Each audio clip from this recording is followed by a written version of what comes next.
Hey everybody, it's Miss Kirby, and we're here with Chapter 2 of Holes, published by Scholastics, who have given teachers permission to read books online.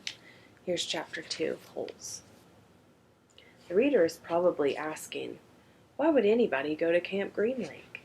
Most campers weren't given a choice. Camp Green Lake is a camp for bad boys. If you take a bad boy and make him dig a hole every day in the hot sun, it will turn him into a good boy. That's what some people thought. Stanley Yelnats was given a choice. The judge said, you may go to jail, or you may go to Camp Green Lake. Stanley was from a poor family. He had never been to a camp before. Chapter 3. Stanley Yelnats was the only passenger on the bus, not counting the driver or the guard. The guard sat next to the driver with his seat turned around facing Stanley. A rifle lay across his lap. Stanley was sitting about 10 rows back, handcuffed to his armrest. His backpack lay on the seat next to him. It contained his toothbrush, toothpaste, and a box of stationery his mother had given him. He'd promised to write to her at least once a week. He looked out the window, although there wasn't much to see, mostly fields of hay and cotton. He was on a long bus ride to nowhere. The bus wasn't air-conditioned, and the hot, heavy air was almost as stifling as the handcuffs. Stanley and his parents had tried to pretend that he was just going to wait to camp for a while, just like rich kids do. When Stanley was younger, he used to play with stuffed animals and pretend the animals were at camp. Camp Fun and Games, he called it. Sometimes he'd have them play soccer with a marble. Other times they'd run an obstacle course or go bungee jumping off a table, tied to broken rubber bands.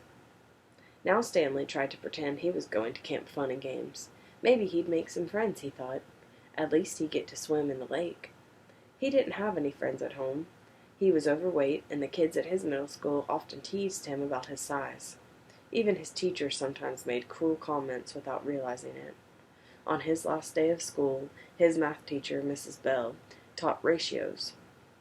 As an example, she chose the heaviest kid in the class and the lightest kid in the class, and had them weigh themselves.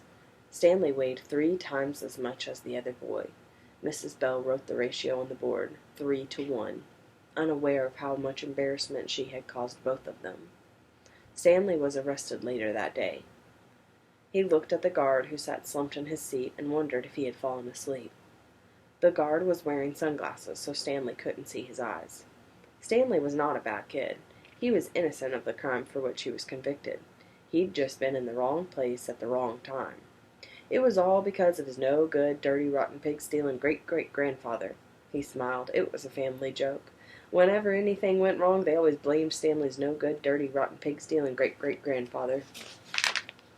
Supposedly, he had a great-great-grandfather,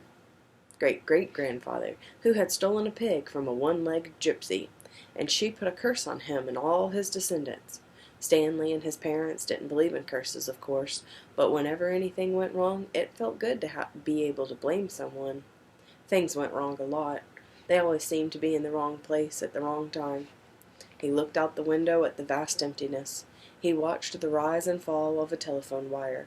In his mind, he could hear his father's gruff voice softly singing to him, if only the woodpecker sighs, the bark on the tree was just a little bit softer.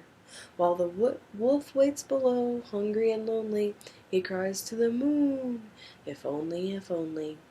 It was a song his father used to sing to him.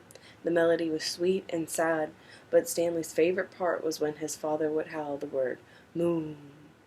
The bus hit a small bump, and the guard sat up, instantly alert. Stanley's father was an inventor. To be a successful inventor, you need 3 things: intelligence, perseverance, and just a little bit of luck. Stanley's father was smart and had a lot of perseverance. Once he started a project, he would work on it for years, often going days without sleep. He just never had any luck. Every time an experiment failed, Stanley could hear him cursing his dirty, rotten, pig-stealing great-great-grandfather. Stanley's father was also named Stanley Yelnats. Stanley's father's full name was Stanley Yelnats III.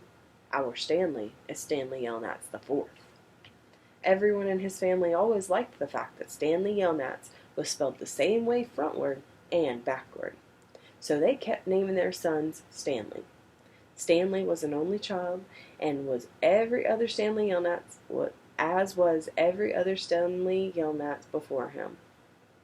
All of them had something else in common. Despite their awful luck, they always remained hopeful.